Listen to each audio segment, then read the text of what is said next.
Good afternoon from Miami Beach, home of Neurosurgical TV. We have the pleasure of having the Surgical Club of the Congo, and it's going to be in French. I'll introduce Ahanga, and then he'll take over the show in French. Welcome, Ahanga. Yeah, thank you so much, Dr. Bennett. And we are going to be here for 1 hour max, discussing about this topic. Bonsoir à tout le monde et bienvenue encore dans cette série de conférences sur la prise en charge des traumatisés graves en République démocratique du Congo. Aujourd'hui, nous sommes à notre 8e session de présentation et la présentation de ce soir, c'est sur la prise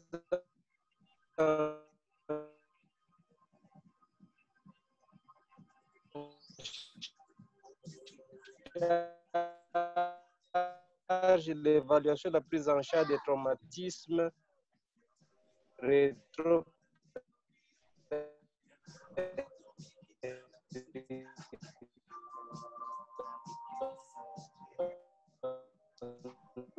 Ahanga, we can't hear you, Ahanga. You're going to have someone else. Nous avons parcouru les autres parties de l'abdomen et ce sont nos étudiants au sexe qui est le collège de la Sud. Hello, sir. Yes. Hello. Okay. Are you okay? Yes. Okay, go ahead. Yeah. Je disais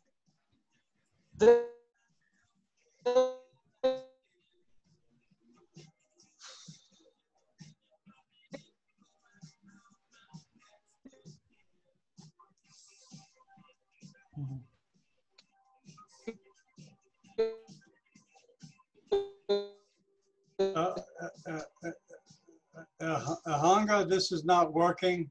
This is not working, ce soir, Ahanga. nous aurons comme membre chirurgien. This is not working, Ahanga. We have to get another moderator because we can't understand anything you're saying. So we have to do something else. What do you propose?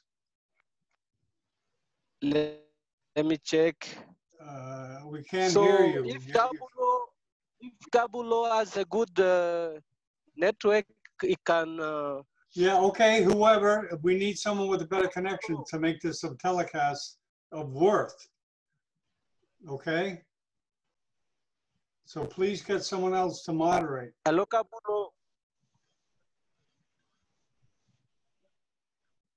Dr. Kabulo, are you there? Dr. Kabulo, yes, could Dr. you moderate? I'm here. Yeah, you can present the presenter of this evening. It seems like my connection is not good, and I think yours is good. You can moderate. Okay, I'm home. There is too much noise here. Let me just introduce the presenter. Then you take over once he's done presenting. Maybe your internet will be good that time. Okay. Ok. Bonsoir à tout le monde. C'est comme moi, c'est Dr. Kabulo. Je suis neurochirurgien récemment qualifié. J'ai été formé au Zimbabwe. Présentement, je suis à Lubumbashi. Alors, je voulais juste présenter celui qui va nous donner à manger aujourd'hui. Donc, il y a Dr. Bienvenu Hangi Mbinda qui va nous parler sur l'évaluation et prise en charge du traumatisme rétro-péritonéal. Après lui, nous aurons quelques panélistes pour leurs commentaires. On va donner la parole à Dr. Zamouche Jean-Robert et aussi Dr. Nkomba Christophe Kalenga et Dr. Ehanga qui vont commenter et après, on va maintenant donner la parole à l'audience. Donc, tout celui qui est connecté, qui a des questions, il peut se sentir à l'aise. Nous encourageons surtout les étudiants en médecine de poser des questions. Ne vous sentez pas frustrés. Soyez libres pour poser vos questions. Présentement, je donne la parole au docteur Bienvenu Hangi pour sa présentation. Docteur, vous avez la parole. Merci beaucoup, Dr Kaboul, pour la parole. Merci pour la présentation. Nous allons directement entrer dans les vifs. En attendant, je dois d'abord partager mon écran.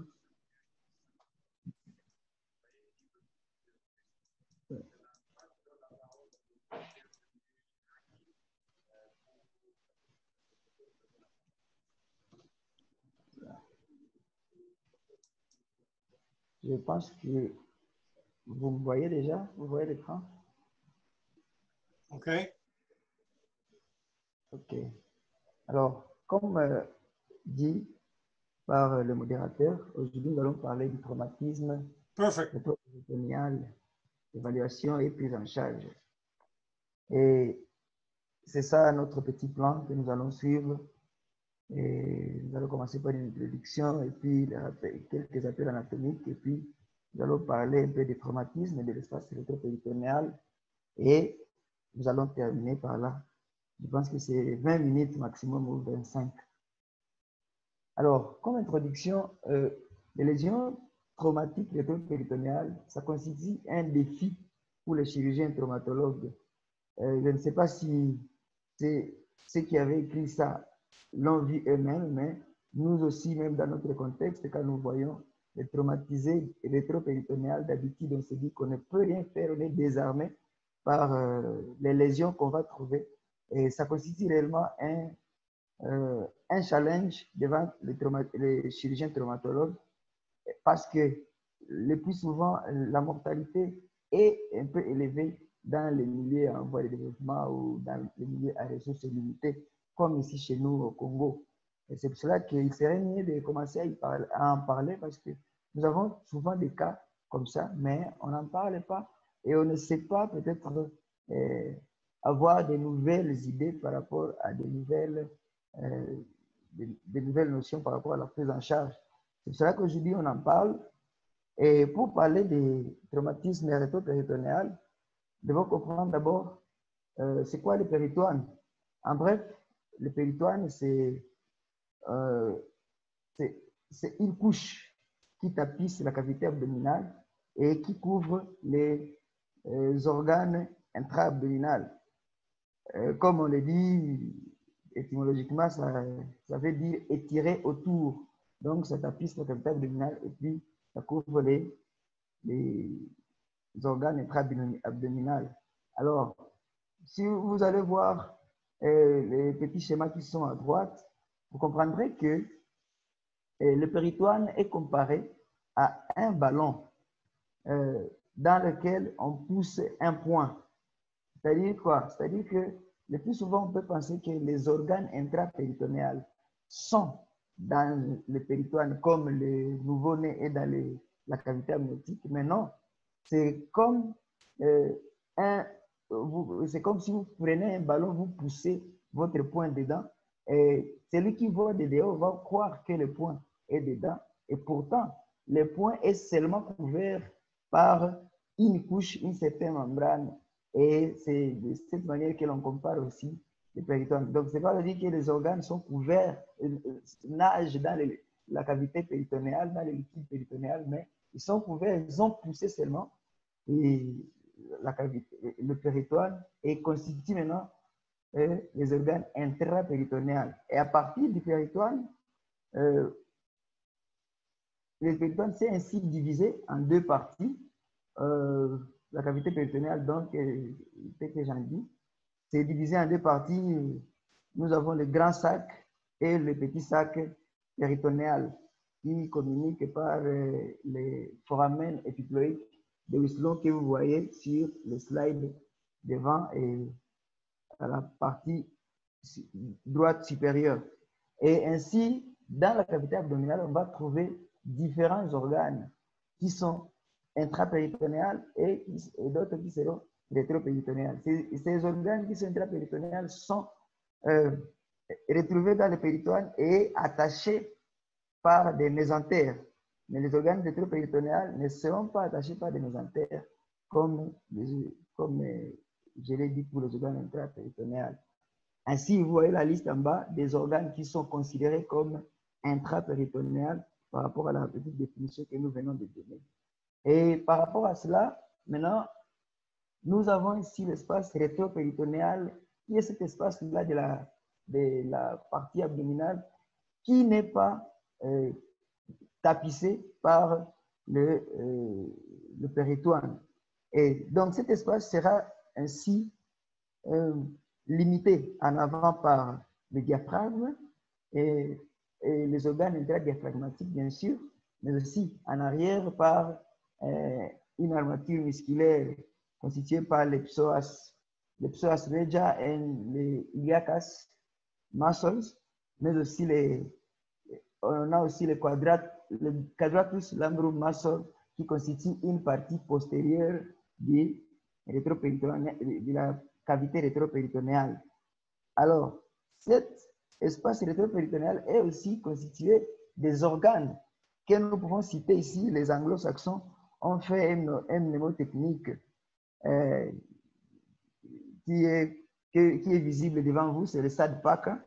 Et nous voyons donc les organes à partir de l'image qui est à droite. Nous voyons la surrénale, l'aorte et le duodénum. Nous avons aussi le pancréas, l'urétère, le côlon, les reins, l'ésophage et le rectum.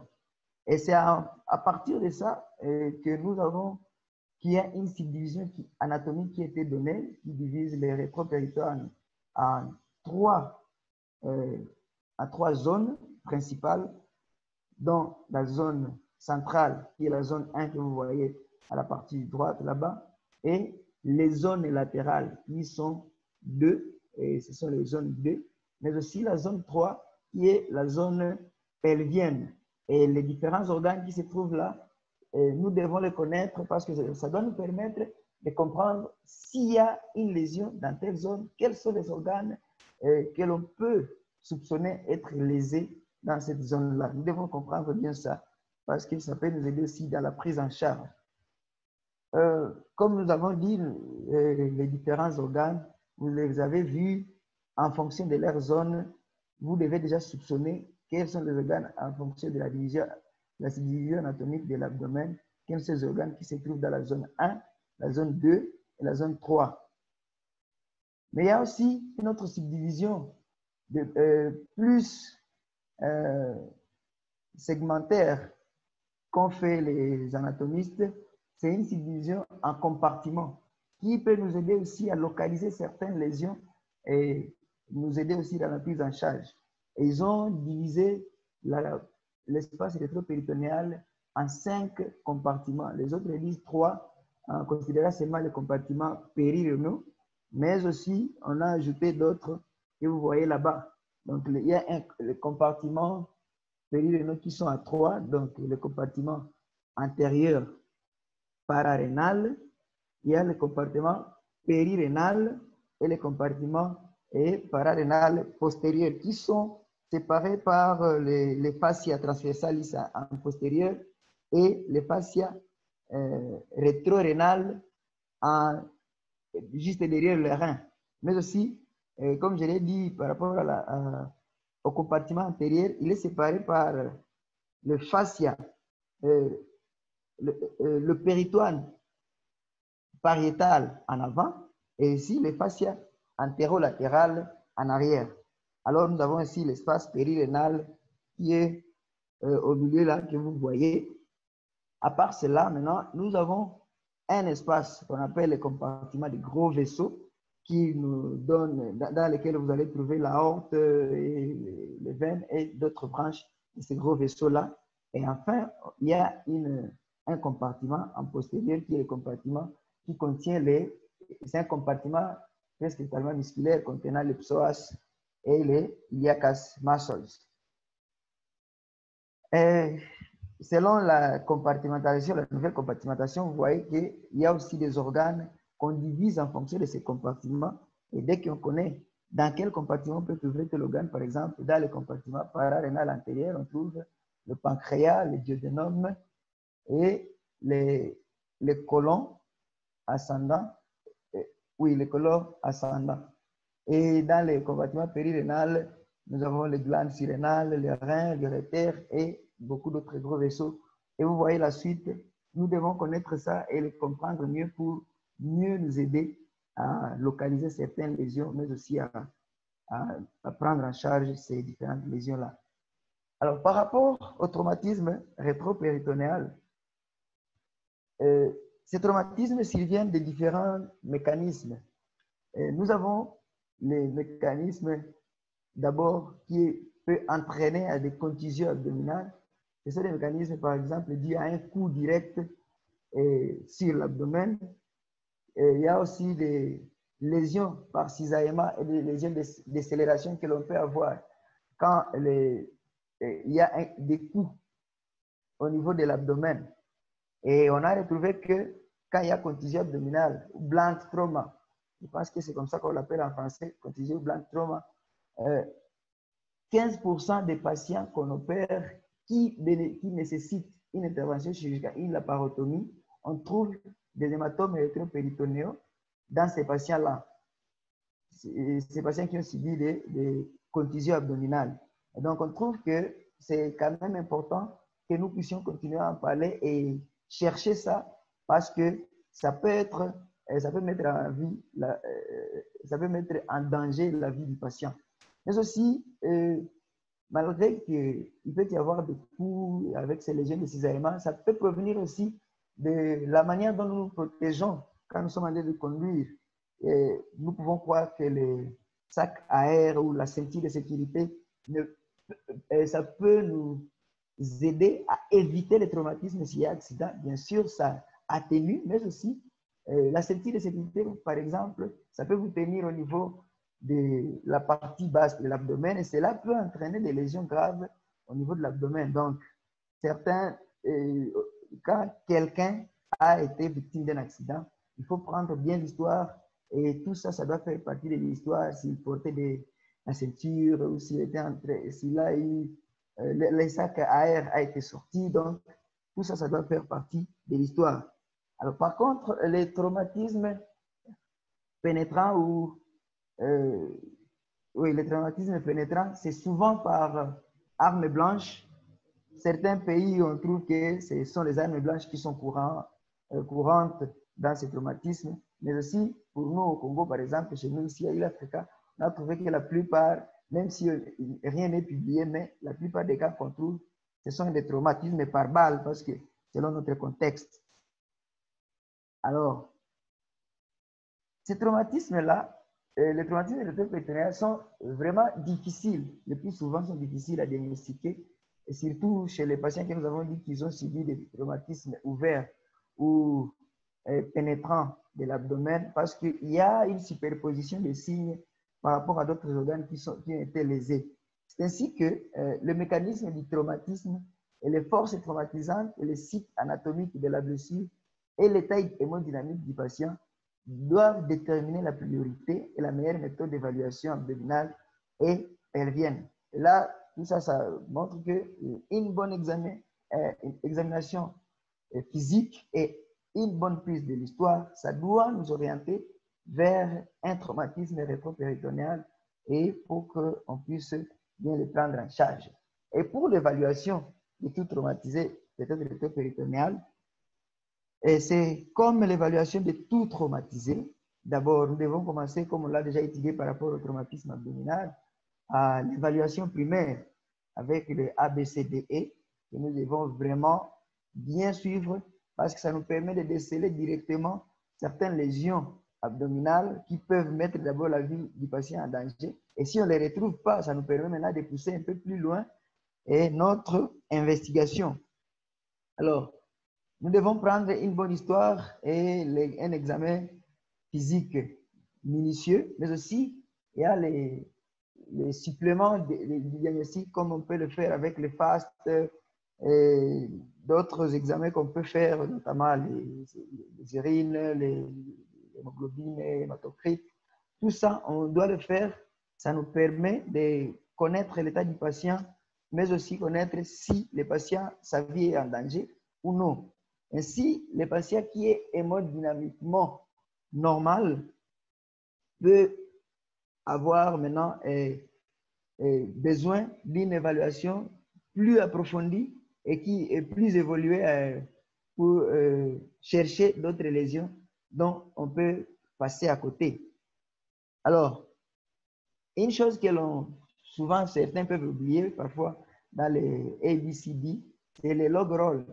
Ça peut nous permettre, dans le cas échéant ici, dans notre cas de traumatisme rétropéritonéal, de déceler certaines lésions qui peuvent nous orienter vers les traumatismes du rein, par exemple, notamment une ecchymose qu'on peut retrouver au niveau des flancs. Ça peut nous orienter, une ecchymose, un hématome, une voussure, ça peut nous orienter déjà à nous montrer qu'il peut y avoir un problème dans le rétropéritonéal. Cependant, en examinant l'abdomen, parfois on peut passer à côté parce que ce n'est pas directement net que l'abdomen sera tendu ou ça sera donc douloureux, mais il faut vraiment avoir une high suspicion, comme les anglophones le disent, un haut degré de suspicion pour pouvoir orienter les idées vers le traumatisme rétropéritonéal.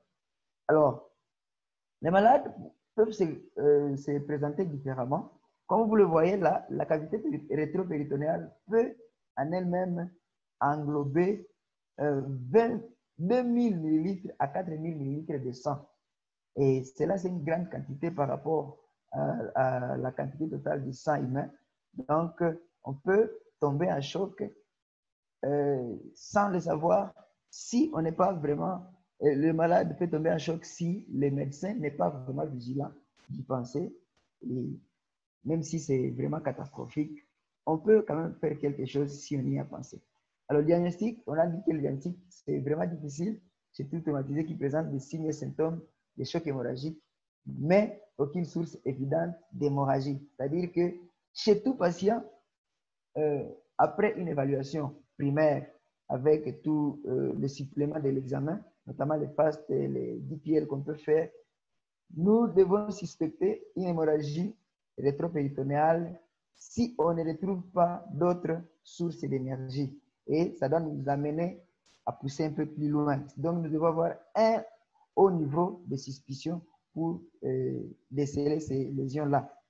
Mais certains patients peuvent venir avec des douleurs abdominales ou dorsales et quand vous les palpez, vous allez trouver qu'ils ont une sensibilité abdominale ou la sensibilité des régions lombaires telles qu'ils sont en train de se plaindre. Mais d'autres aussi peuvent venir avec des signes de choc, comme on vient de le dire si haut. Mais aussi, il y a d'autres patients qui peuvent revenir avec des signes associés, notamment une hématie qui peut être macroscopique, mais parfois aussi microscopique. Et cela nous demande aussi de demander un examen des urines.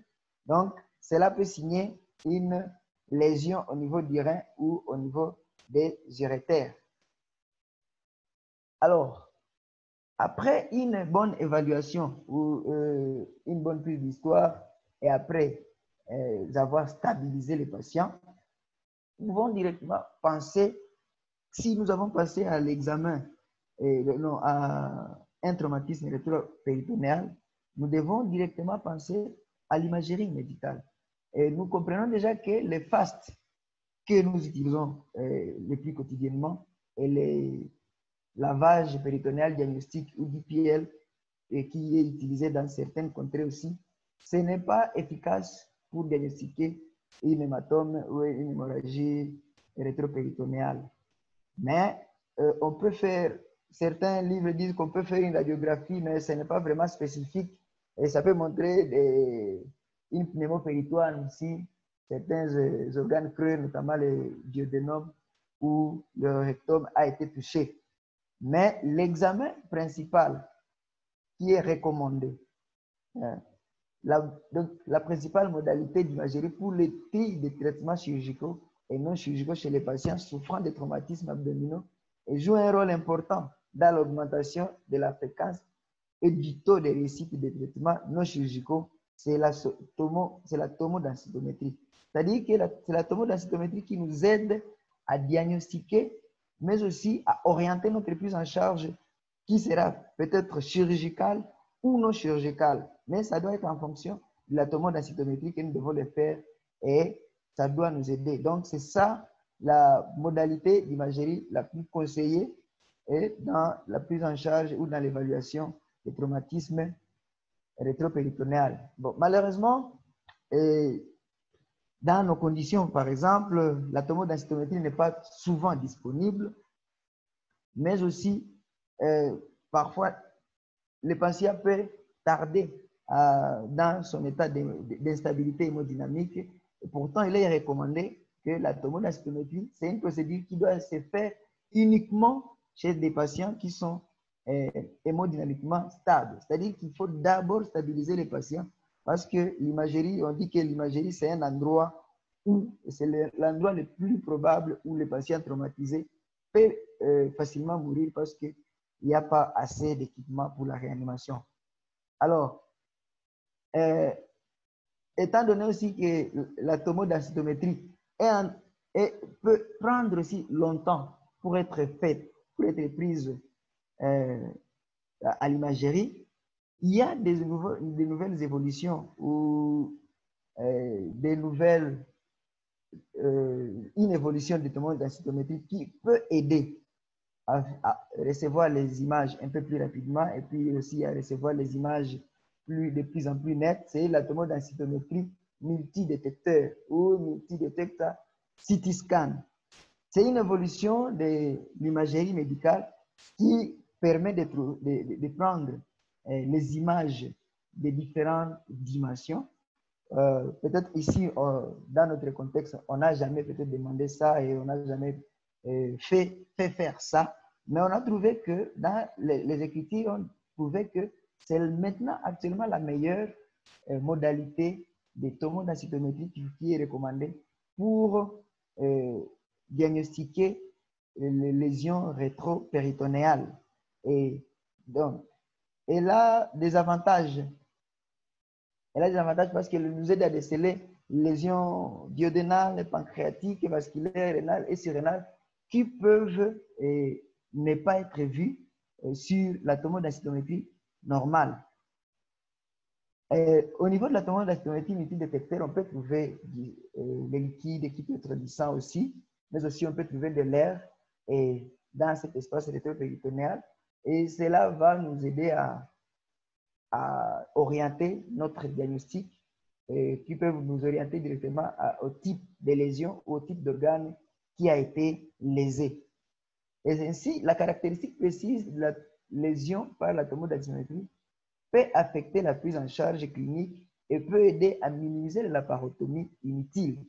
Des résultats équivoques lors de la tomodensitométrie abdominale initiale devraient ainsi insister à un suivi clinique étroit avec un possible suivi par imagerie, en particulier pour les lésions duodénales et pancréatiques occultes suspectées. C'est-à-dire qu'on peut trouver certaines lésions qui ne sont pas vraiment équivoques.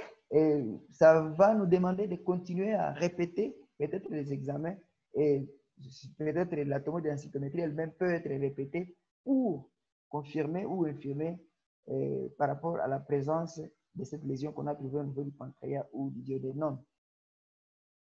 Alors, l'avantage de la tomodensitométrie multidétecteur, c'est que la reconstruction d'image est plus compliquée, bien sûr. Ça, c'est un des avantages. La reconstruction d'image est plus compliquée par rapport à celle des scanners normaux, mais c'est qu'il résulte à une acquisition d'image plus rapide et une meilleure qualité d'image. Aussi, ça a permis, avec l'avènement de la tomodensitométrie multidétecteur, ça a permis l'avènement aussi de l'angiographie, ou CT angiographie, et de la CT colonoscopie, qui sont aussi des nouvelles modalités d'imagerie qui sont en train d'évoluer et qui sont tous utilisés dans des pays développés, mais aussi des pays africains, d'autres qui sont en voie, non pas en voie de développement, donc les pays qui sont au-delà de nos ressources, nous, Congolais, c'est que je voulais le dire.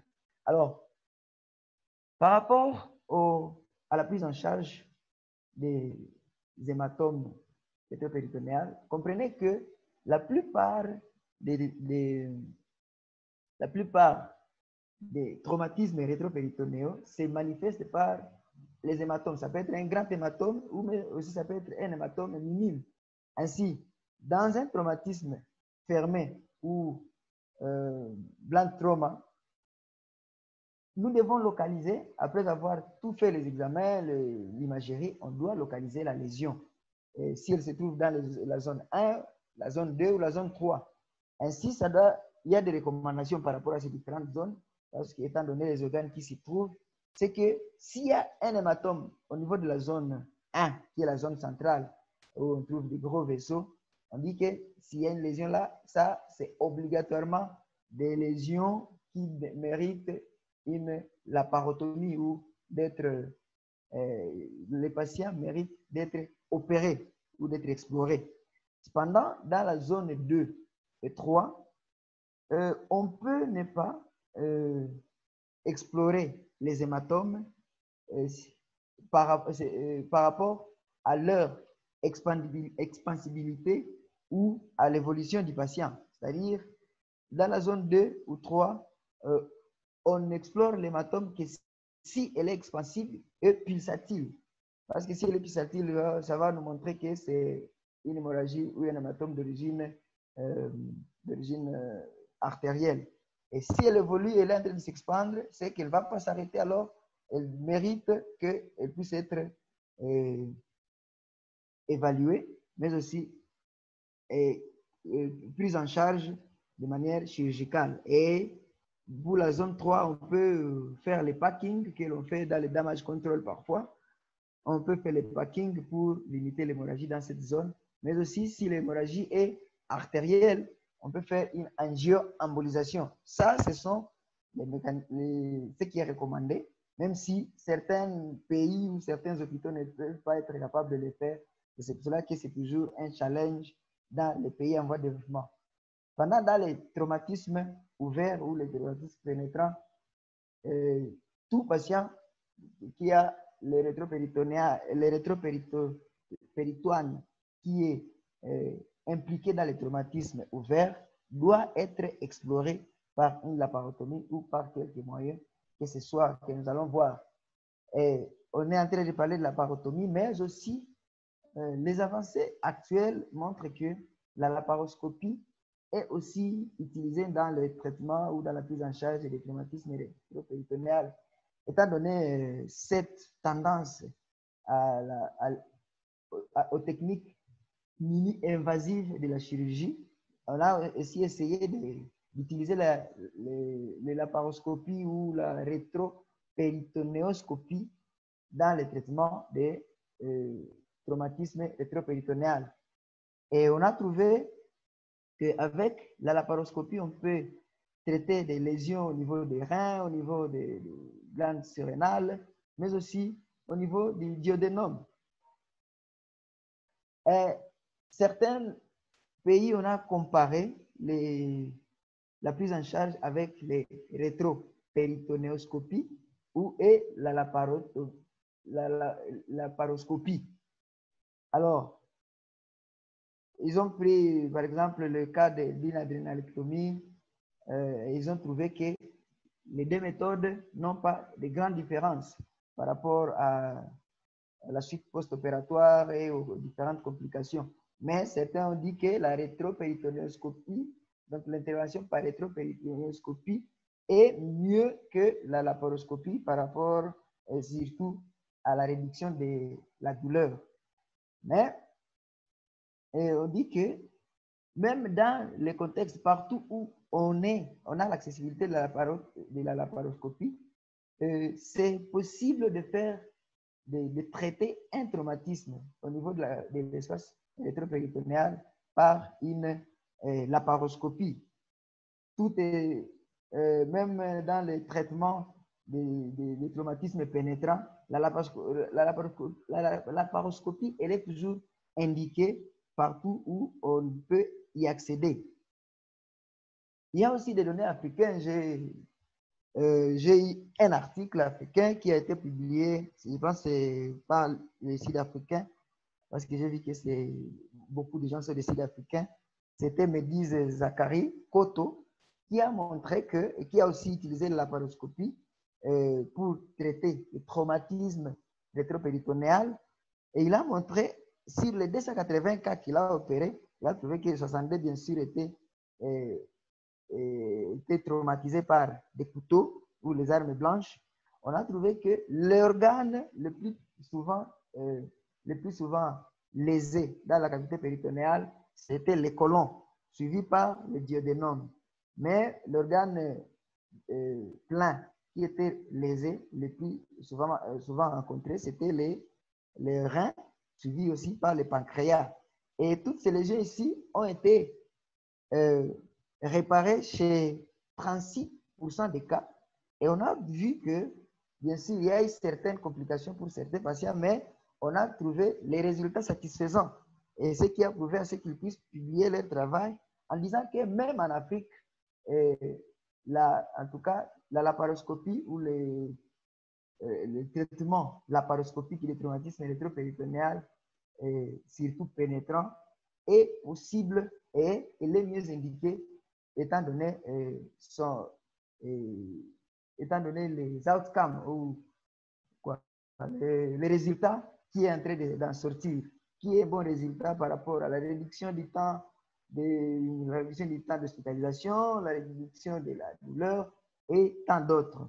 Ainsi, il est recommandé peut-être pour les pays, nous venons de le voir, pour les pays qui n'en ont pas, peut-être de commencer à y penser, nous aussi, du Congo, de commencer à penser à la laparoscopie. Mais en attendant, nous devons utiliser nos laparotomies et d'autres approches rétropéritonéales si nous le pouvons.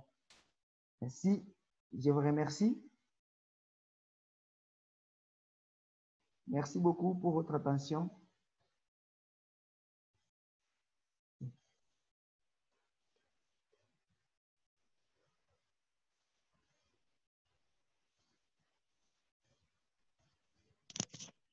Oui, merci beaucoup, docteur. Bienvenue. Est-ce que tout le monde me capte? Oui, moi je vous capte, docteur Yann. OK. Merci beaucoup pour cette une très belle présentation. C'est là où vous avez donné vraiment comme un update. Alors, nous allons donner la parole à Dr Zamouche qui va donner un commentaire et s'il y a des ajouts, il va donner des ajouts. Et puis par la suite, si Dr Christophe sera déjà avec nous, il va aussi parler. Mais après ces interventions, nous allons prendre quelques questions et on va discuter ensemble pour ce qui est de ce thème ici. Dr Zamouche, vous avez la parole, vous donnez des commentaires, des ajouts pour la présentation de ce soir. Merci.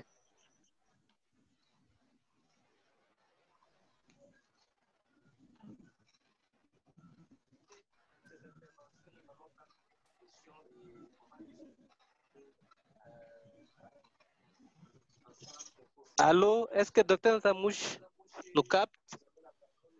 Dr Jean-Robert.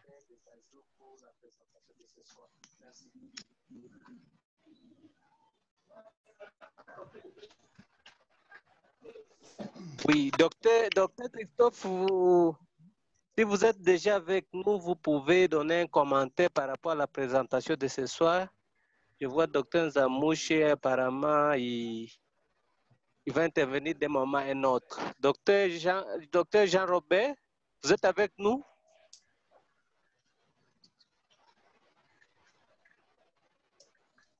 OK. Docteur Christophe, vous pouvez donner un commentaire par rapport à cette présentation qui a été donnée par le docteur Bienvenu Bida. Merci beaucoup. OK, bonsoir. C'est docteur Christophe. Je vois la présentation a été faite et nous sommes contents que cela ait été fait dans un temps qui est acceptable. Le docteur Jean-Robert, je crois qu'il a un problème de micro. Je peux juste donner aussi quelques commentaires en attendant qu'il intervienne. Et peut-être juste pour la technologie, qu'il rattrape sur le micro qu'il devrait parler avant moi.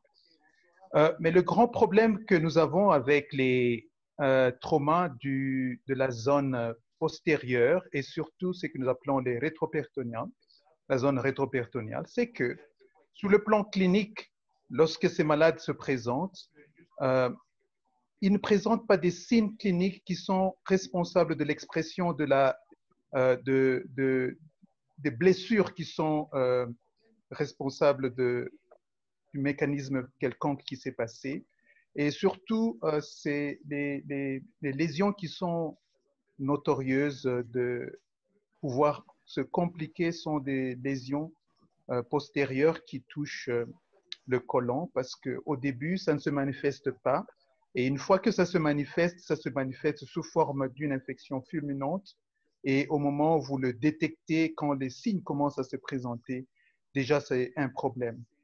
Donc, le clinicien qui traite ces malades qui ont des blessures au niveau postérieur et d'une manifestation rétroperitonéale devra être au courant de cette situation et immédiatement traiter et explorer ces malades de telle sorte que l'on puisse exclure la possibilité d'une lésion au niveau, du côlon, parce que celle-là, elle est beaucoup plus notorieuse. Et pour aider à cette décision, souvent, je peux dire, c'est que nous faisons, par exemple, dans notre hôpital, notre pratique, c'est que nous faisons ces malades comme ils viennent de façon stable. On doit faire un scanner préalable qui vous donne plus ou moins une idée des lésions possibles sur lesquelles vous pouvez vous concentrer et devoir intervenir lorsque vous faites votre exploration. Et comme l'on a parlé de l'anatomie postérieure, les lésions peuvent toucher le côlon, ça peut toucher le pancréas et les lésions qui sont au niveau médian, ce sont des lésions qui peuvent toucher les gros vaisseaux. Je parle là de l'aorte et de la veine cave inférieure. À ce moment-là, l'expression sera aussi sur le plan hémodynamique et tout consommé. Comme c'est contenu, deux fois ces malades peuvent toujours se présenter dans un tableau très stable jusqu'à ce que les images que vous avez faites au préalable puissent démontrer la présence d'une lésion. La grande question, c'est de pouvoir aussi interpréter ces images et surtout si vous trouvez de l'air dans la région postérieure. La question est de savoir de l'air que nous avons dans les tissus, est-ce que c'est de l'air qui vient d'un organe creux qui a été perforé ou bien c'est de l'air qui vient de l'extérieur, qui a suivi le trajet de la pénétration de l'objet, si c'est par exemple une balle ou bien c'est une arme blanche comme un couteau qui est entré de ce côté-là. Est-ce que l'air que nous voyons dans les tissus a suivi de l'extérieur vers l'intérieur ou bien c'est de l'air qui sort de l'intestin qui s'est répandu pour former une emphysème au niveau du tissu? Et pour répondre à cette question, la majorité des scanners ne peuvent pas vous le répondre. Ça vous donne des signes indirects qui suggèrent qu'il y a une possibilité d'une lésion de l'organe voisinant, mais il faut démontrer cela. La raison pour laquelle une exploration s'avère nécessaire, surtout que si l'on delay de faire cette exploration, les conséquences seront beaucoup plus graves et surtout si c'est le côlon qui est affecté et la mortalité associée est très élevée. Alors, par exemple, dans notre hôpital, ce que nous faisons, c'est que tous ces malades qui viennent avec ceci, nous faisons une exploration et nous faisons une exploration laparoscopique. Et la laparoscopie, nous le faisons pourquoi? Parce que deux fois, nous pouvons trouver qu'il n'y a pas de lésion. Et à ce moment-là, on épargne le malade d'une grande cicatrice qui est due à une laparotomie et le temps que le malade va passer à l'hôpital sera réduit, la douleur et tout ça sera diminué et le malade pourra être dischargé dans les minutes ou dans les jours qui suivent. Et cela demande une certaine application et un certain nombre d'engagements pour pouvoir vous avoir l'habitude d'utiliser le laparoscope, pour pouvoir faire cela, pour éviter aussi de pouvoir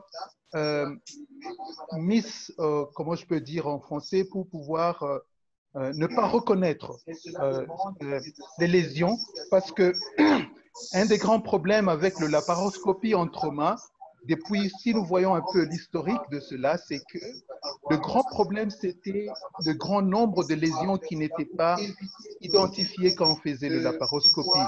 Mais avec l'évolution de laparoscopie, du point de vue du training, de skills, et même des matériels absolument, et même les techniques d'exploration, nous avons actuellement un grand problème où nous avons pratiquement le même taux quand nous comparons la chirurgie ouverte et la chirurgie laparoscopique. Le taux de miss-injury, il est pratiquement comparable, ce qui fait que nous pouvons bénéficier des avantages de laparoscopie comparativement aux avantages de open, et ce malade-là peuvent traiter de cette façon-là. Je crois que je vais laisser mon commentaire à ce niveau-là pour donner aussi l'occasion aux autres de pouvoir parler. OK, merci beaucoup, Dr. Christophe.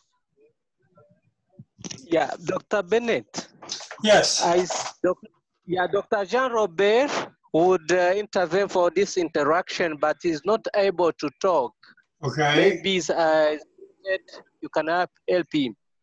Okay. Well, he has a microphone. He appears to be on now. So it's a problem with, it's a problem with his microphone. Hello, Dr. Jean-Robert. Yeah, I can see he is connected on both his camera and his audio, but apparently his audio is not working. Jean-Robert, can you hear me? You cannot hear me. Can you Je pense text? que le Dr. Jean-Robert peut nous capter, mais il ne peut pas parler. Yeah, I think you may have to you may have to postpone him, Mahanga. His microphone's not working. Yeah. Maybe he can disconnect his microphone and talk directly on his computer. Yes, you could try that. You can talk on an iPhone also. We can connect to this with an iPhone. Docteur Jean, vous pouvez déconnecter votre microphone et parler directement à votre téléphone ou à votre ordinateur. On va vous capter. You can use an iPhone as a microphone. Yeah. Et dans l'autre état, s'il y a des gens qui ont des questions, peuvent déjà les poser dans le chat. En attendant que nous puissions accorder le temps pour des questions, vous pouvez déjà envoyer vos questions dans le chat et les présentateurs, les panélistes vont répondre. Alors, docteur Jean-Robert. OK. S'il y a quelqu'un qui a une question, il peut activer son microphone, il pose la question et en attendant que docteur Jean-Robert arrange avec son microphone. S'il y a quelqu'un qui a une question, qui a une observation, qui a un commentaire, il peut toujours la donner. La place vous est donnée.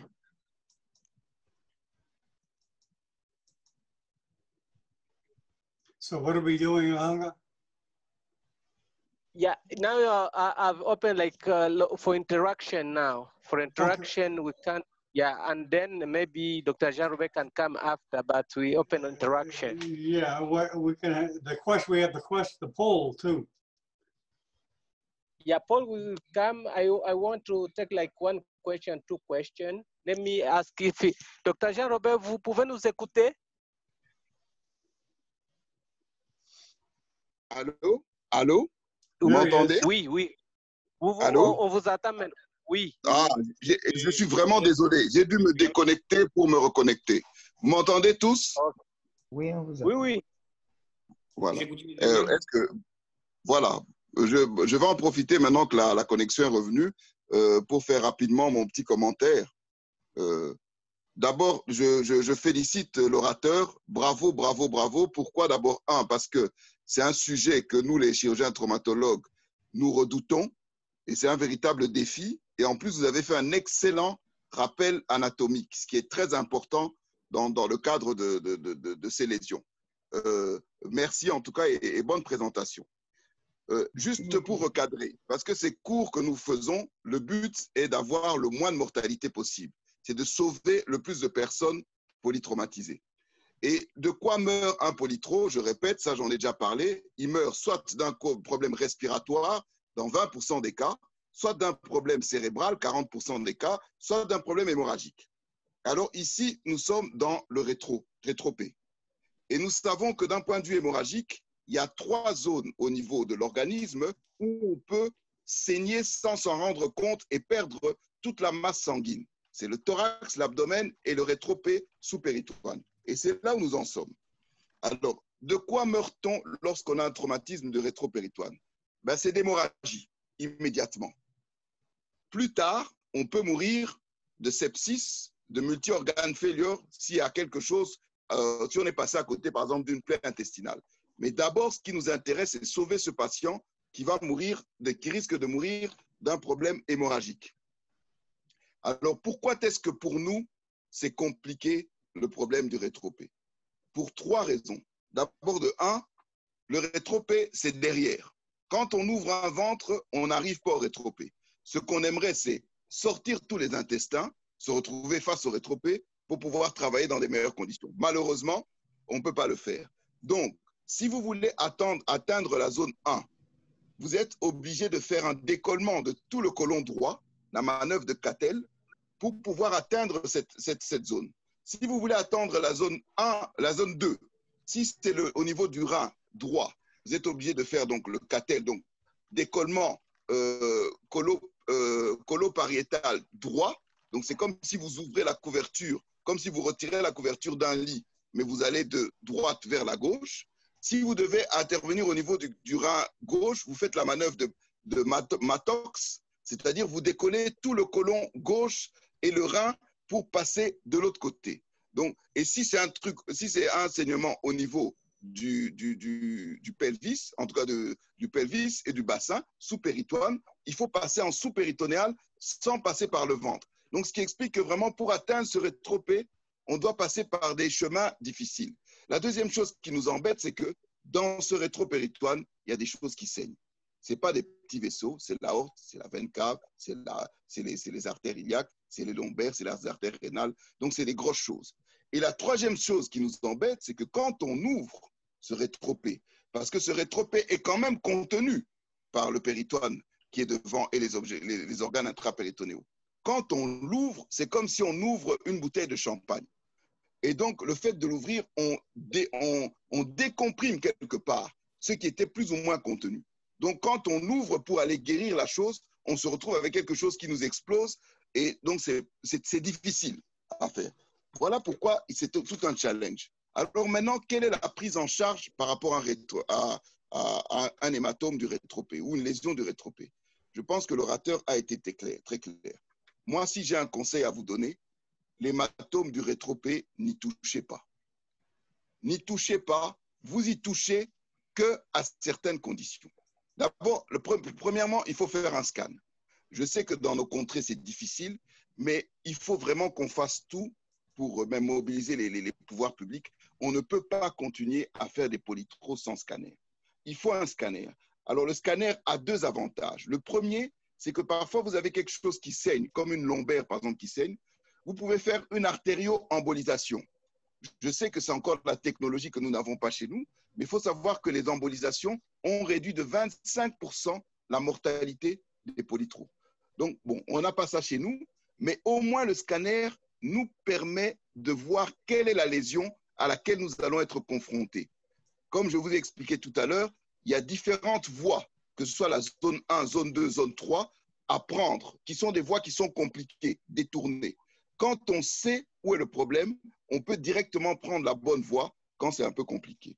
Donc, le hématome rétropé, moi, je conseille de ne pas y toucher, sauf si le patient est instable hémodynamiquement. Si le patient est instable hémodynamiquement, et moi, ce que je vous conseille, c'est quand on ouvre le ventre, on commence par faire un clampage de l'aorte cœliaque. On peut la clamper pendant 25 minutes pour pouvoir ne fût-ce que stabiliser le patient et essayer d'explorer ces différentes zones en étant un peu tranquille. L'aorte cœliaque, c'est assez facile d'accès pour la clamper. C'est ce que je conseillerais. Dans un autre cas, si on ouvre l'autre indication d'explorer, c'est quand on a un pneumopéritoine ou rétropneumopéritoine. C'est souvent, comme on l'a dit, le duodénum ou bien le côlon, on s'occupe de réparer la plaie. Alors, supposez qu'on a un pneumopéritoine, donc intra-abdominal, ou bien qu'on fasse une exploration et qu'on tombe sur un rétropéritoine qu'on découvre en péropératoire. Il ne faut surtout pas, si le patient est stable, si l'hémopéritoine n'est pas expansif, si ça ne bombe pas, si ce n'est pas en train de bomber, il ne faut surtout pas y toucher. On va faire pire que mieux. Donc voilà un peu ce que je voulais partager avec vous.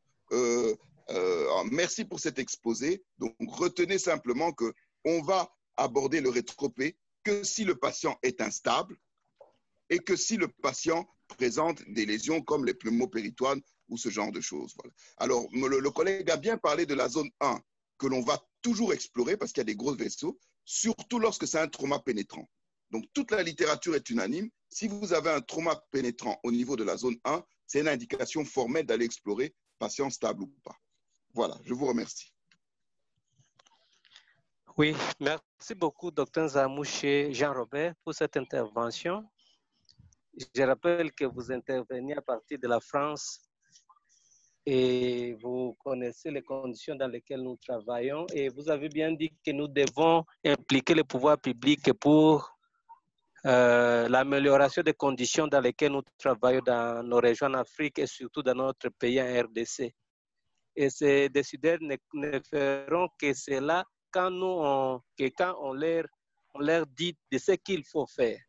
Merci aussi pour Dr Christophe Kalinga, qui est aussi congolais, mais qui intervenait à partir de l'Afrique du Sud.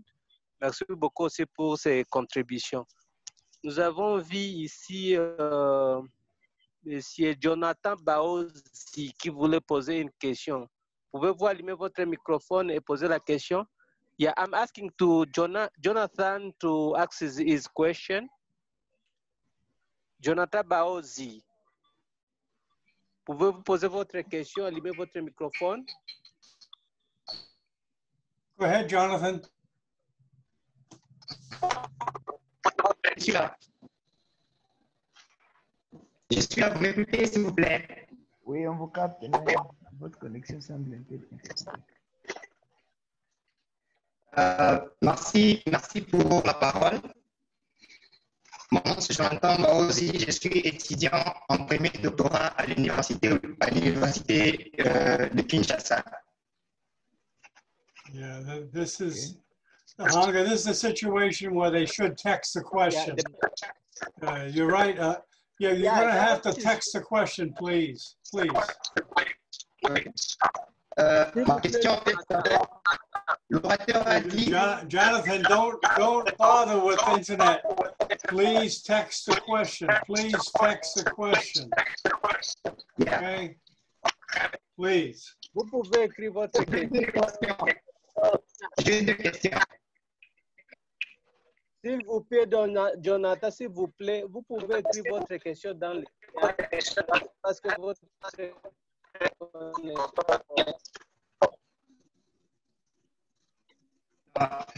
Vous me captez bien là-bas? Yeah, don't even bother. No, don't even bother asking a question directly. I'm going to have to mute you there, Jonathan, because it's a waste of time trying to connect with a bad connection.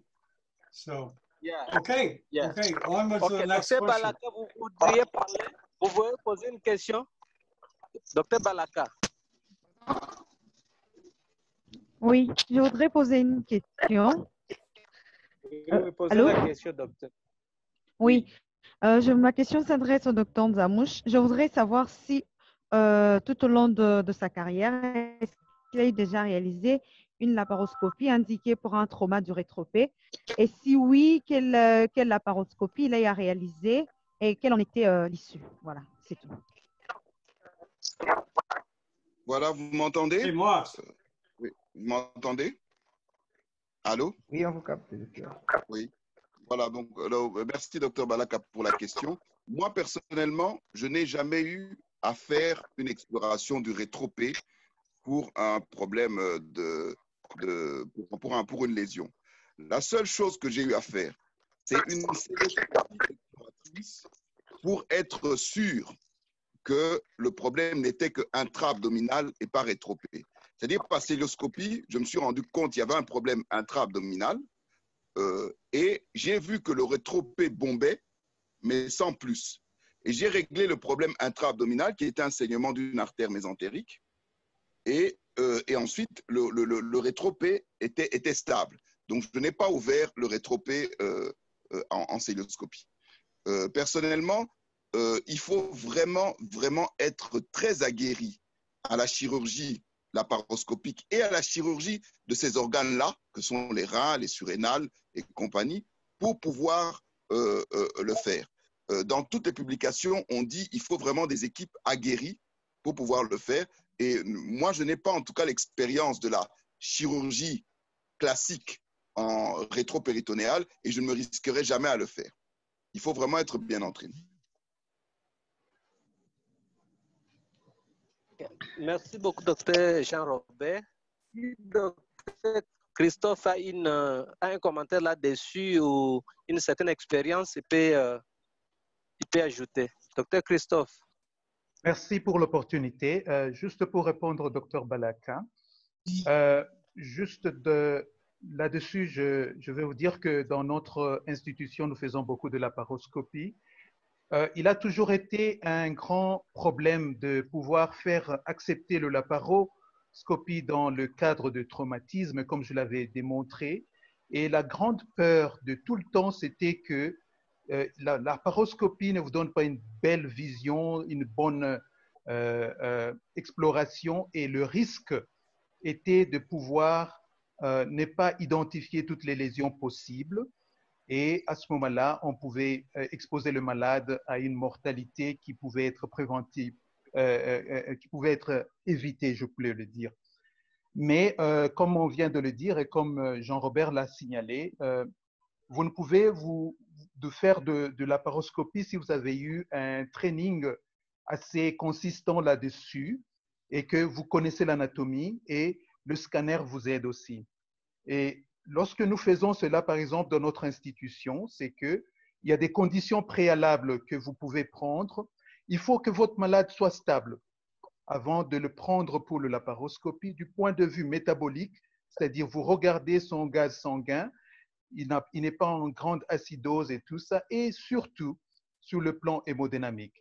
Un malade qui est hémodynamiquement unstable, et puis vous créez un pneumopéritonéum qui va causer encore et aggraver l'état hémodynamique, ce n'est pas conseillé parce qu'à ce moment-là, vous allez risquer d'une mortalité qui pouvait être évitée. Donc, c'est la première condition de s'y embarquer, c'est d'être avec un malade stable. Et de deux, vous préparez votre chemin. Alors, qu'est-ce qui vous permet de préparer votre chemin? C'est le scanner préalable que vous faites qui vous donne plus ou moins une idée de la lésion que vous allez approcher. Et cela va limiter votre exploration sur la zone la plus concernée. Et à ce moment-là, ça vous évitera les autres lésions aux autres organes parce que si vous n'êtes l'entrée dans l'abdomen avec les différents potes et tout ça, vous pouvez aussi causer des lésions et tout ça. Mais vous diminuez aussi le temps de l'opération parce que vous savez exactement dans quelle direction vous allez et à quel organe vous vous focalisez. Et ceci s'applique dans les lésions qui sont intra-abdominales et les lésions qui sont rétropéritonéales. Et comme on l'a démontré, les lésions extrapéritonéales sont les lésions les plus difficiles et ça va demander encore une grande dextérité pour y arriver. C'est-à-dire, vous procédez de la même façon. Si vous suspectez que, par exemple, le côlon gauche, il est lésé postérieurement, vous devez faire une rotation du côlon et pouvoir examiner la région postérieure pour identifier le problème. Et à ce moment-là, une fois que vous l'avez fait, vous devez toujours chercher, si c'est un traumatisme pénétrant et que vous suspectez qu'il y a eu, par exemple, une lésion colonique, vous cherchez les deux côtés parce que la lésion peut être postérieure et elle peut aussi pénétrer de l'autre côté, du côté de l'abdomen, de la cavité péritonéale. Alors, à ce moment-là, vous cherchez aussi toutes ces lésions-là, toujours corrélées selon la direction de la plaie extérieure, quelles sont les lésions et les organes possibles qui peuvent être faits. Et pour pouvoir mieux exposer ces endroits, vous jouez avec le type de caméra que vous utilisez. Souvent, nous utilisons une caméra de 30 degrés, ça veut dire l'image qui est projetée à l'intérieur vous donne une réflexion de la lumière qui est à 30 degrés, au lieu d'utiliser les caméras à 0 degré qui ne vous donnent pas une vision au niveau du côté. Et de deux, nous utilisons aussi, on joue avec la position du malade. Alors, quand vous allez adresser le côté gauche, vous vous posez du côté droit de votre malade et vous mettez le malade en décubitus latéral gauche et plutôt en décubitus latéral droite, de telle sorte que les intestins tombent et vous donnent de l'espace pour pouvoir accéder à l'organe qui sera du côté gauche. Le côté gauche sera élevé et vous pouvez l'accéder et faire toutes les manœuvres qu'on ferait du point de vue de la laparotomie. On le fait aussi de la même façon du point de vue de la laparoscopie. Alors, il y a eu des limitations. Par exemple, les Brésiliens, il y a un grand centre chez eux. Et les études qu'ils ont publiées, ils ont ajouté une nouvelle notion quand vous faites une exploration laparoscopique, la notion de ce qu'ils appellent les blind spots. C'est-à-dire, il y a des endroits que vous ne savez pas bien voir. Et à ce moment-là, si cet endroit-là, il y a une lésion, les chances ou la probabilité de pouvoir ne pas reconnaître la lésion augmente. Et pour eux, lorsque la lésion, par exemple, est dans ce qu'ils appellent les blind spots, et ils ont identifié les blind spots, ça veut dire au niveau de la courbure splénique, au niveau de la courbure hépatique, et même les lésions qui peuvent être au niveau du duodénum. Alors qu'il va nécessiter une cochléarisation du duodénum pour pouvoir y accéder, et que si votre dextérité laparoscopique n'est pas suffisamment avancée, à ce moment-là, pour la sécurité et le bien de votre malade, vous devez convertir de laparoscopie au laparotomie pour pouvoir accéder à cet endroit et résoudre le problème que vous allez, si la lésion est là-bas. Alors, dans notre institution, nous avons pris le problème et nous l'avons avancé un peu plus. On s'est dit, pourquoi ils ont eu cette difficulté? Alors, c'est sûrement un problème de position. Alors, ils ont déterminé maintenant, et nous avons déterminé une stratégie de pouvoir explorer toutes les régions de l'abdomen d'une manière systématique, de telle façon que vous ne pouvez pas, je peux dire, manquer, si c'est le mot qui est approprié, manquer une lésion qui peut être possible dans cette région. Qu'est-ce que nous faisons? Alors, nous commençons de façon systématique à l'examen complet de l'abdomen. Nous commençons surtout par le diaphragme, la partie diaphragmatique. Et quand vous y allez dans la partie diaphragmatique, l'anesthésiste vous aide à mettre la table avec la tête élevée qui est Trendelenburg. Et à ce moment-là, les organes tombent du côté du pelvis. Vous avez plus de l'espace pour explorer le diaphragme. Vous allez à gauche, vous allez à droite. Et pendant que vous êtes là, vous avez le temps d'explorer le foie et vous avez aussi le temps d'explorer l'estomac qui est juste devant vous. Et pendant que vous êtes au niveau de l'estomac, si vous suspectez qu'il y a un hématome par contre quelconque, vous devez interroger aussi la partie postérieure de l'estomac, ce qui fait que vous devez ouvrir le ligament gastrocolique. Ça veut dire pour pouvoir entrer à la partie postérieure de l'estomac, vous ouvrez le ligament gastrocolique ou le petit épiplomb et vous entrez là-bas, vous exposez la partie postérieure pour pouvoir ne pas manquer une lésion qui serait de ce côté-là. Et aussi, vous passez directement, vous interrogez la rate qui est à votre droite, qui est à gauche du malade. Et à ce moment-là, si vous êtes content de cette zone-là, vous pouvez demander à votre anesthésiste de changer encore la position de votre malade et vous allez du côté gauche. Si vous voulez interroger le côlon du côté gauche, vous devez laisser tomber le petit intestin du côté droit, ce qui fait que la position décubitus droite et le côté gauche sera au-dessus. Vous l'explorez, vous pouvez faire la manœuvre de pouvoir medial visceral rotation et vous ramenez ça, vous ouvrez, vous regardez la partie postérieure, vous interrogez les reins de ce côté-là avec l'urétère et tout ça et vous faites de la même façon, vous allez jusqu'à la courbure splénique et vous pouvez aller jusque-là et ramener tout ça. Vous devez pouvoir explorer tous ces endroits-là et vous ramener. Du côté gauche, et plutôt du côté droit du malade, vous faites de la même façon. vous faites le décubitus latéral gauche. À ce moment-là, vous avez la possibilité d'accéder au niveau du duodénum en faisant une coquerisation du duodénum et ramener à ce moment-là la courbure hépatique de façon qu'elle soit exposée et vous pouvez coqueriser et faire la médiale rotation droite et explorer le côlon ascendant et tout ça. Alors, nous utilisons la technique de zigzag pour explorer le petit intestin ou l'intestin grêle.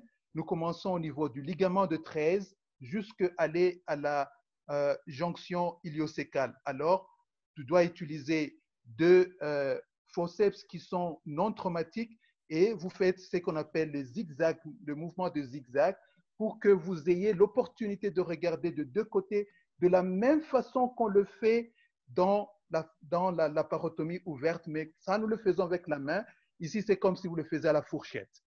Et vous faites ça 1 et 2 fois, ou même 3 fois pour être sûr que vous n'avez pas raté une lésion. Et quand vous aurez fait tout cela, et avec l'idée que vous aviez déjà de la probabilité de la lésion au niveau du scanner que vous allez plus vous concentrer de ce côté-là, mais vous devez faire une exploration générale pour pouvoir ne pas manquer les autres éléments. Et c'est un peu ça, ça demande du temps, ça demande une expérience particulière, mais c'est faisable et c'est beaucoup plus élégant pour les lésions particulières. Mais une fois que vous trouvez qu'il y a une lésion vasculaire majeure, vous devez convertir à la chirurgie open, c'est-à-dire une laparotomie, et faire tous les principes d'approche vasculaire pour adresser la lésion centrale, surtout si c'est central au niveau de la zone 1. Merci. Vraiment, merci beaucoup pour toutes ces contributions, cette lumière que vous avez donnée, à commencer par Dr Jean-Robert, Dr Christophe. Merci beaucoup et je me rends compte que la RDC a vraiment besoin de tout ça. La RDC a vraiment besoin de tout ça. Et nous devons amener la RDC à vivre comme les autres nations. Nous ne devons pas peut-être seulement servir les autres, nous encadrer aussi notre pays par tous les moyens. On peut ou ne pas être au pays, on est à l'extérieur et on aide son pays. Merci beaucoup pour ces contributions. Et je vois Jonathan qui n'a pas envoyé sa question et nous allons poser certaines questions sous forme de pôles. Ce sont les questions à choix multiples. Docteur Bennett va les lancer et Docteur Bienvenu va les diriger, il va poser. Donc, les questions sont là, il va lire les questions et nous allons cocher les bonnes réponses. Et à la fin, il va les commenter. Donc, il y a la première question qui est devant nos écrans. C'est question d'appuyer sur la réponse et vous mettez next. Donc, la prochaine question.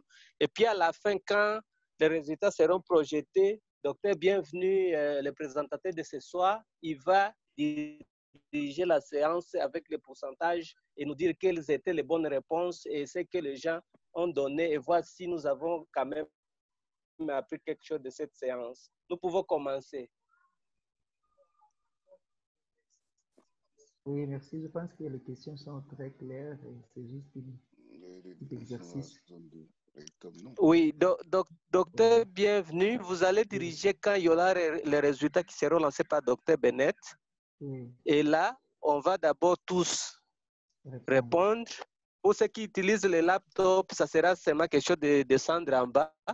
Et ceux qui ont les tablettes, can you see the questions? Yeah. Can you see the questions? Yeah, we are seeing and we can now vote. And then at the end, you'll be sending the result. Then Dr. Bienvenu will lead the session of results. Okay, so you can see the poll. Yeah, we can see and we can vote. Okay, okay. Okay, vote away. Nous pouvons déjà travailler à la fin. Yeah.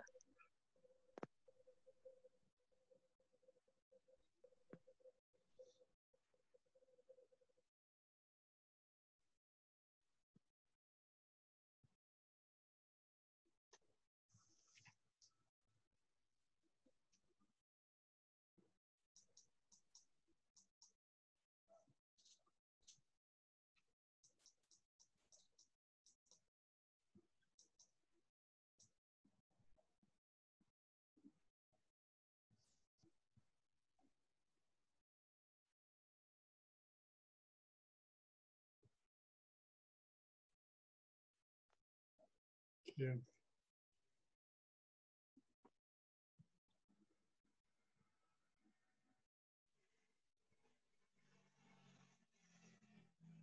Okay, good.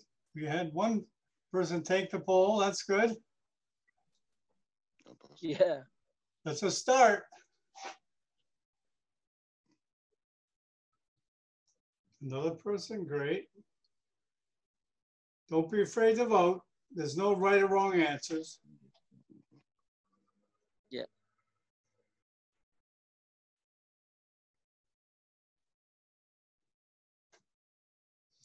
Hanga, do you want to go over the answers after?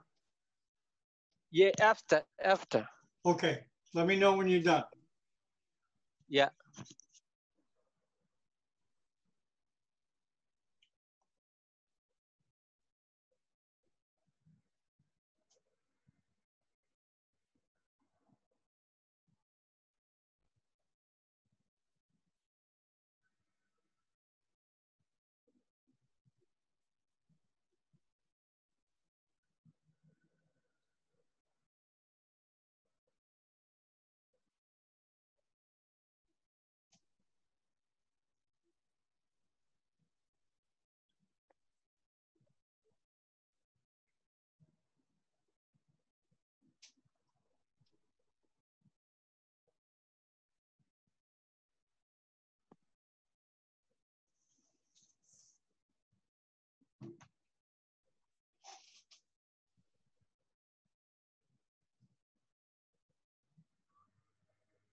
Okay, 50% voted, 8 people, great. 9, that's great. Come on, what you talking about? How about 10? Yeah. Si tout le monde peut répondre, That's c'est good. pas un examen. Hanga, 9 is good. 10 now. Very good, wow. C'est pour nous donner juste une idée de comment nous avons échangé dans cette séance.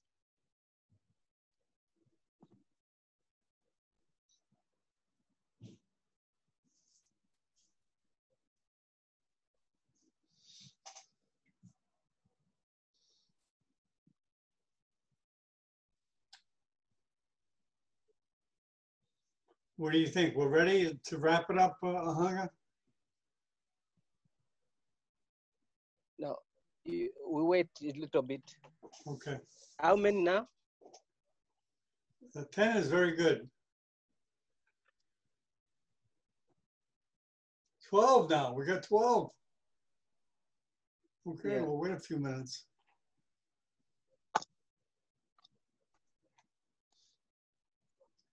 This is the way to get interaction, Hanga, Yeah. to get people involved.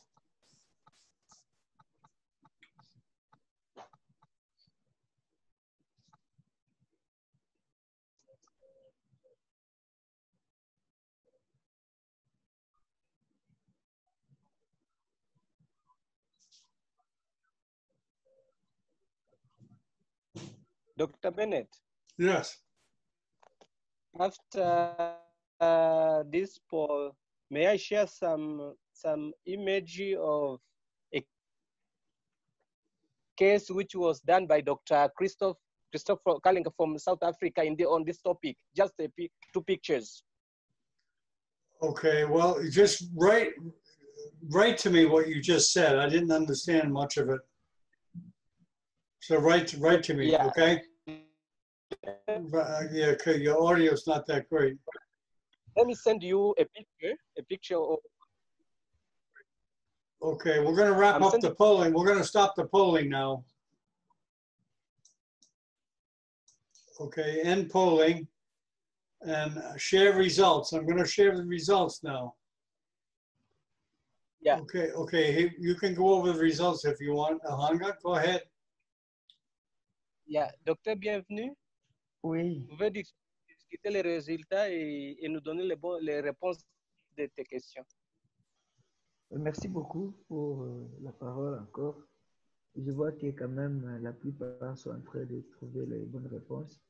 Comme vous pouvez le voir, à la première question, lequel des organes suivants n'est pas rétropéritonéal. On a trouvé que tous les organes étaient rétropéritonéales, sauf la première partie du duodénum.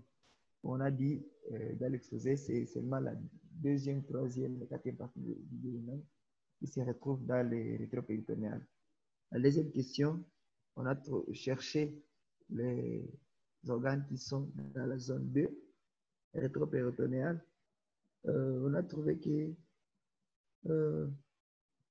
je pense, les organes suivants sont dans la zone 2 rétropéritonéale, sauf, on a trouvé que tous les organes étaient dans la zone 2, sauf la veine cave inférieure qui est dans la zone 1, à côté de l'aorte. Par rapport à la troisième question, on a dit l'une des assertions suivantes est fausse concernant la tomodensitométrie multidétecteur. Donc, le retard de l'acquisition des images, la reconstruction des images est plus compliquée. La réponse, normalement, c'est il retarde l'acquisition des images.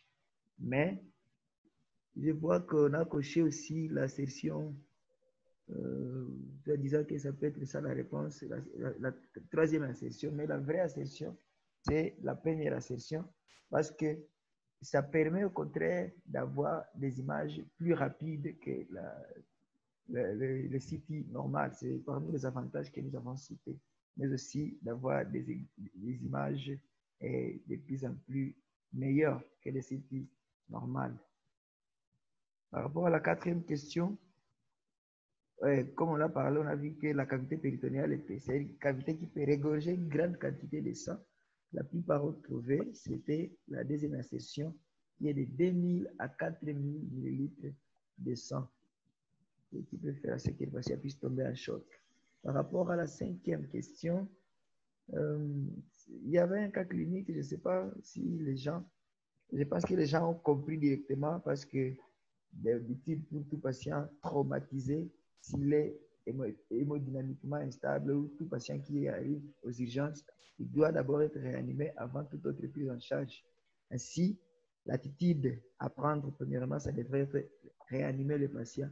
Même si les gens n'ont pas vu le cas clinique, quand même, ils ont compris. Et c'était ça la première attitude, c'est bon ça. Par rapport à 6, je pense que Dr. Yang, toi aussi tu vas m'aider, mais je pense qu'ils ont trouvé la réponse des FAST qui était la bonne réponse, parce que c'est ce qui peut être, on a demandé l'investigation des choix à quand, oui? S'il vous plaît, docteur.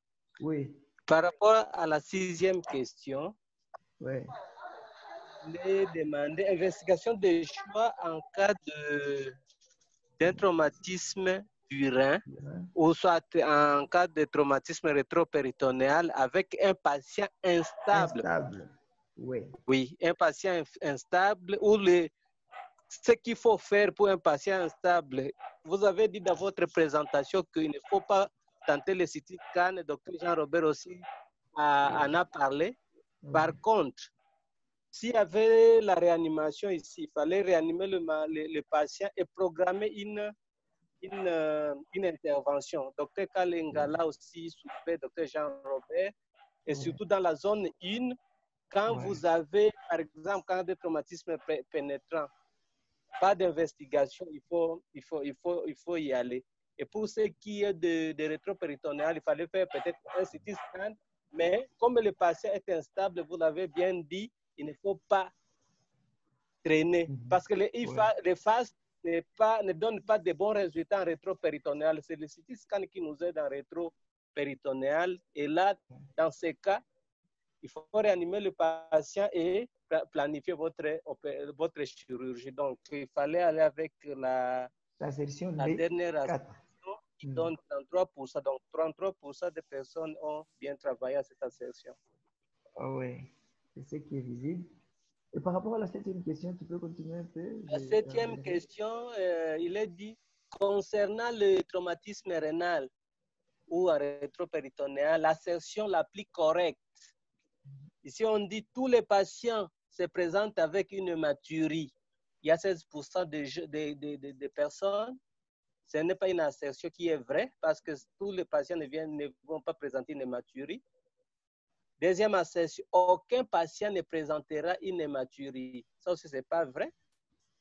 Mais la littérature dit jusqu'à 30% des patients avec traumatisme sévère, rétropéritonéal ou concernant directement les reins, n'auront pas une hématurie. Ce qui confirme ce qui vient d'être dit en haut. Et puis la dernière assertion n'est pas correcte. C'est l'assertion ici qui a, je vois, 50% des gens ont trouvé la bonne réponse. Merci beaucoup. Et huitième par rapport assertion. à la 8e question, c'est Oui.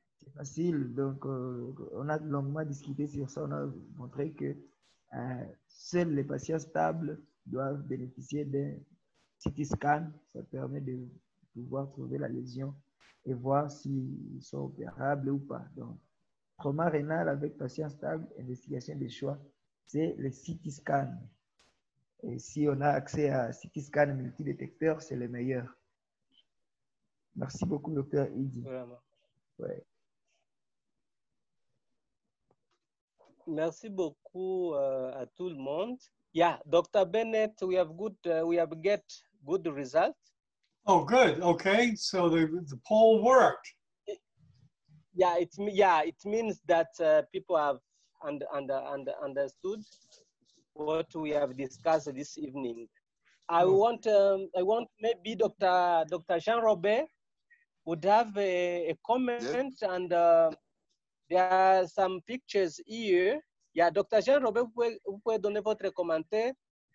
And I'm sharing these pictures of cases done by Dr. Christophe last week. Okay, I'll stop the poll then. I'll stop the poll, okay? Yeah, you can stop poll. Okay, I'll stop. Yeah, I'm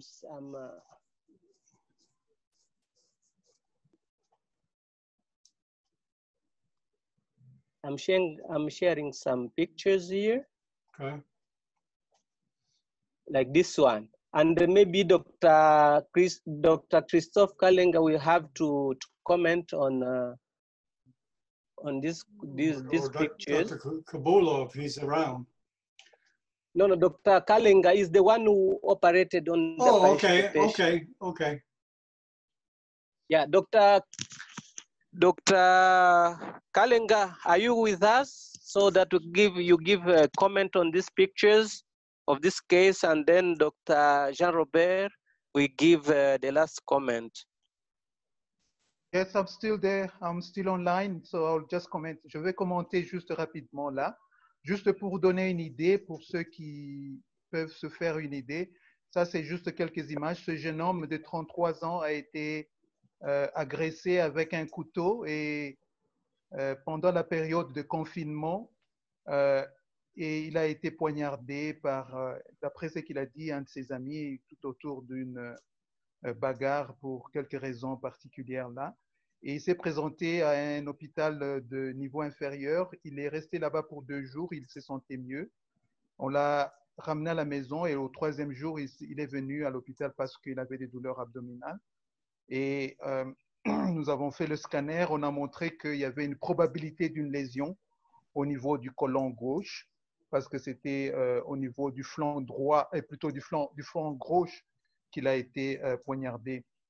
Alors, nous avons approché ça laparoscopiquement. Ici, nous avons fait la rotation viscérale du côlon. Et comme vous le voyez là-bas, c'est ça la lésion.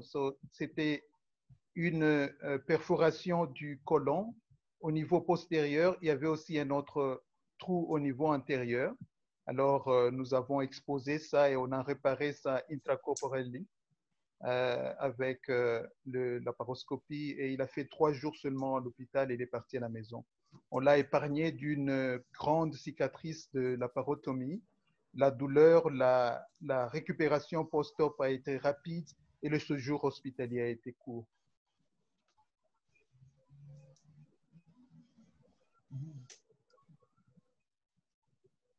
Ok. Docteur Jean-Robert, vous pouvez donner un commentaire? Oui, félicitations au docteur Christophe Pour ça, c'est vraiment, ça c'est tous les points positifs de la célioscopie. Hein. La mini-invasive, quand on l'a fait, finalement, les patients récupèrent plus vite.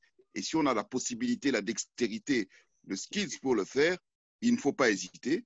Et ce qui est de bien, c'est que docteur Christophe a bien précisé le contexte, c'est-à-dire que nous avons un patient qui est stable et nous avons une idée de l'endroit où se trouve la lésion. Coup de couteau à gauche, donc on sait qu'on va aller à gauche, on positionne le patient pour aller à gauche, on sait qu'on ne va pas perdre trop de temps parce que le pneumopéritoine ou le rétropneumopéritoine appuie sur la veine cave et crée une diminution du retour veineux. Donc, ça, si un patient est instable, c'est comme si on rajoutait encore une insuffisance cardiaque relative. Donc là, ils ont vraiment bien choisi le patient et bravo, bravo pour ce cas et pour cette dextérité. Nous avons vraiment moins l'habitude de faire ça et je pense que quand on sait faire la célio, en tout cas explorer certains endroits comme ça, il faut le faire. La preuve, le patient a fait 3 jours. Alors, pour dire aux choses, nos amis, le scanner, on espère qu'on pourra l'avoir à Kinshasa un jour. C'est difficile. Enfin, en tout cas, au Congo. Parfois, on n'a pas le scanner très vite. Mais si vous devez faire une laparotomie, n'oubliez pas des points tels que clamper l'aorte. Ça vous permet de voir un peu plus clair. Si, par exemple, quelqu'un a un fracas de bassin, on sait qu'il y a une forte possibilité que ce soit le bassin. Et le patient peut être hémodynamiquement instable sur ça. Donc, quelqu'un qui est hémodynamiquement instable, qui a une fracture du bassin, vous faites un packing pré-péritonéal, comme on en a déjà parlé avant. Donc, voilà. Et l'hématome rétropé, qui est chez un patient stable, qui ne dérange personne, ça ne sert à rien d'aller l'ouvrir. S'il ne dérange personne, on peut faire pire que mieux. Voilà. OK. Merci beaucoup, Dr. Jean-Robert, pour ce commentaire. Il y a des questions dans la Yeah, Dr. Bennett. Yes. Yeah, the one who wanted to talk, but he has written the question. Maybe we can have like 5 minutes. Okay, go ahead. La question qui est ici, Monsieur Jonathan Baozi, il demande à Dr. Jean-Robert. Il y a d'abord la première question. Oui. Quelles sont les malchances en termes de pourcentage, l'atteinte de la rate en cas de ce type de traumatisme? Ça, c'est la première question.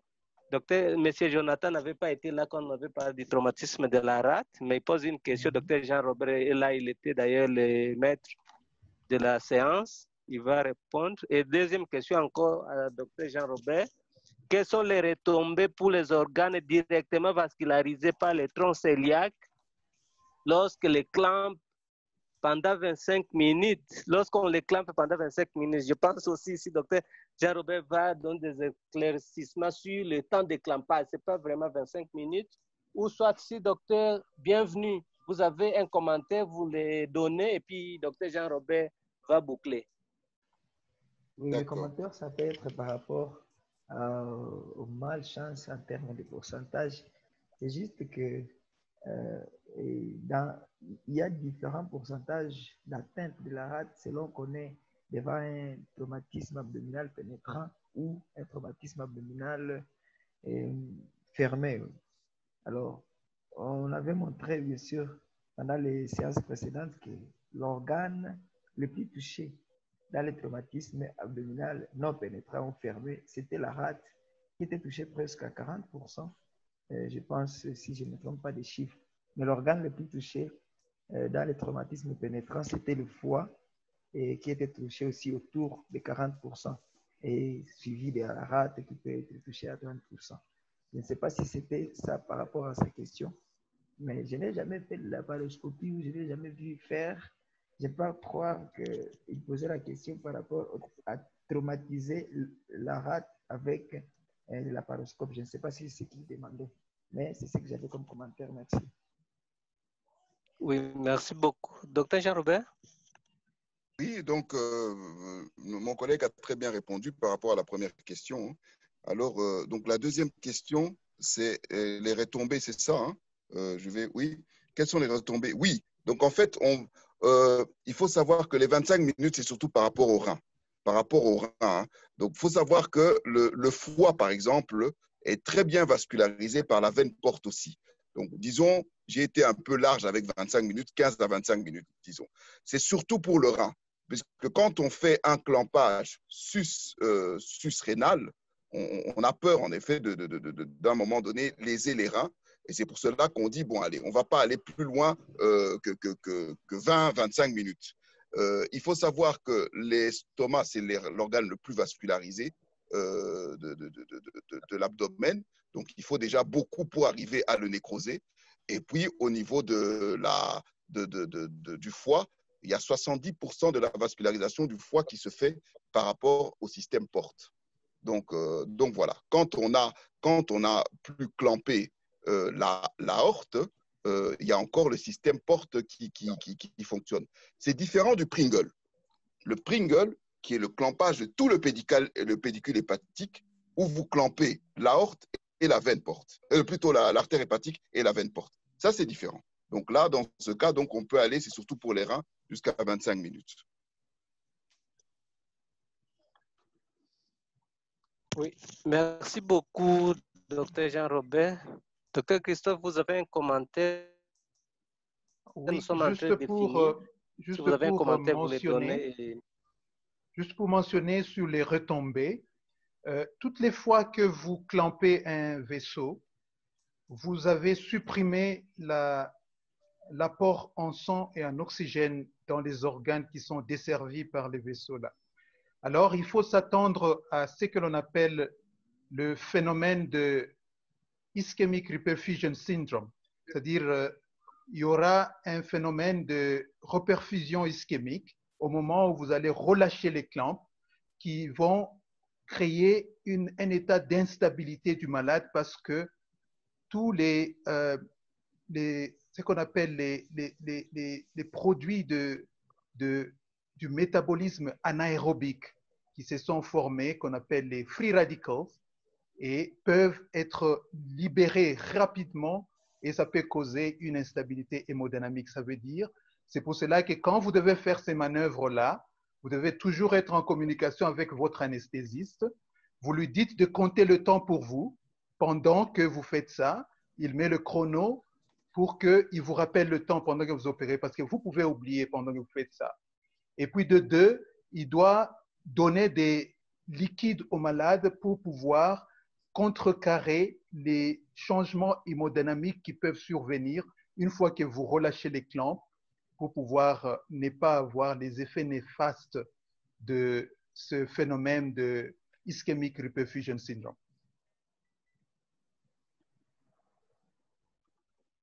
Oui, merci beaucoup. Je ne sais pas s'il y a quelqu'un qui a...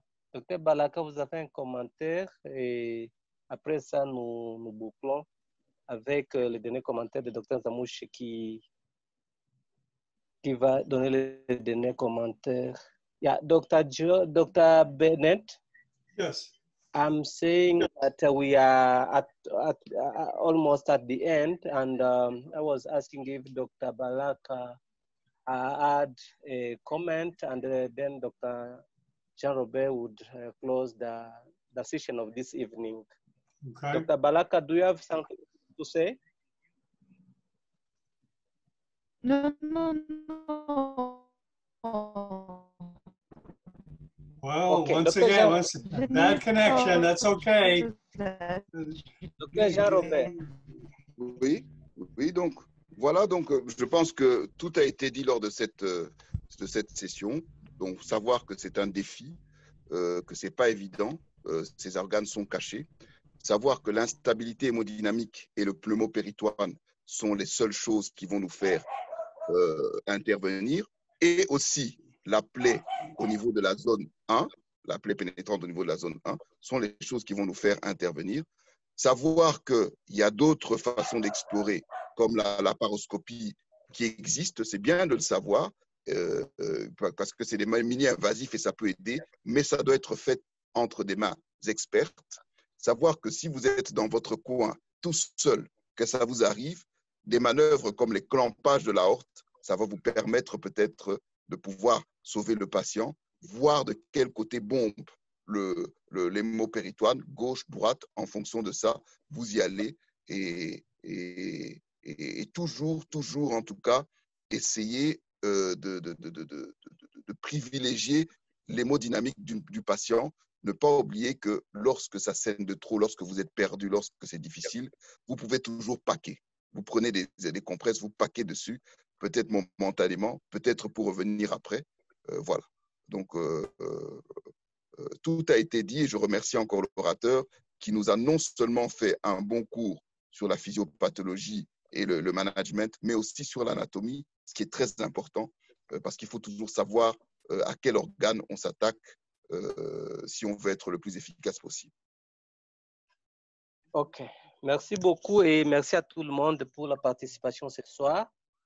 Nous sommes à la fin de cette présentation. Nous allons communiquer dans les groupes pour les séances qui vont suivre. Je pense que la semaine prochaine, on va commencer avec la semaine de neurochirurgie, et on va communiquer dans les groupes par la suite. Yes, Dr. Bennett, thank you so much.